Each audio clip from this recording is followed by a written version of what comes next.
ako at dahil hindi nga ako kontento sa una kong design, dahil hindi nga makita ang design ko sa kalayuan, kaya napagpasyahan ko nga itong i-retouch para mas maganda at mas kita. Kagabi pa nga lang, iniisip ko na kung anong ipapalit ko dito sa design na ginawa ko. Dahil nga judgmental ako sa aking ginagawa, kailangan ko nga itong tignan sa kalayuan kung makikita ba yung or mapapansin ba yung design na ginawa ko. Dahil hindi nga pansinable yung ginawa ko, kaya papalitan ko na ngayong araw. Common na nga ang parisukat na nakikita natin sa mga nakapintura sa mga bahay-bahay. Kaya naisip ko nga bakit hindi ko ibahin para mas bago at mas kaaya-ayang tignan ng ating mga mata. Dahil nga nagmamadali yung may-ari nito, gumamit na nga ako dito ng tape para mas mabilis. Sa pattern naman, gumunting ako ng karton para pare-pareho yung sulok ng bawat poste na aking pipinturahan. Yung unang ginawa ko ng linya ay pinalitan ko na ng mas makapal para mas kita at mas pansinable dun sa malayo. Gusto ko lang na kahit malayo o malapit yung makakakita, maganda pa rin yung bahay. May mga nagsabi nga, bakit ko daw inuulit?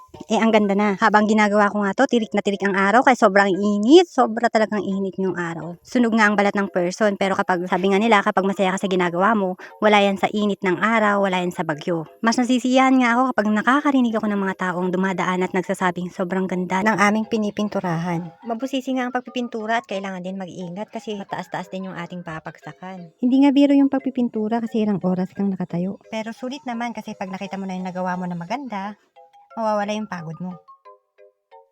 Masaya nga sa pakiramdam na sabihin nila na ang ganda na ng ginawa ko pero mas gumanda pa nung inulit ko at inayos ko. Sabi nga ng mga dumadaan, malayo o malapit man, maganda siya tignan. Bali kasama ko nga pala yung asawa ko dito na nagpipintura. Andun nga lang siya sa likod kasi nga pala yung taga-pintura ng mga wall at ako naman yung taga-design. Sa lahat po pala nang nagme-message po sa akin na magpapagawa din po sila at magpapapintura at magpapadesign. Sorry po kasi yung iba po sa inyo is sobrang lalayo pa po. Panghuling poste na nga ito nitong bahay na aking pipinturahan. At aking nga lang itong first coat, second coat, and third coat para mas makapal at mas makinis yung pagkakagawa. At ang panghuli, lalagyan namin ito ng emulsion para makintab at makinang upang hindi rin ito kumupas. At ito na nga yung before and after ng aming ginawa.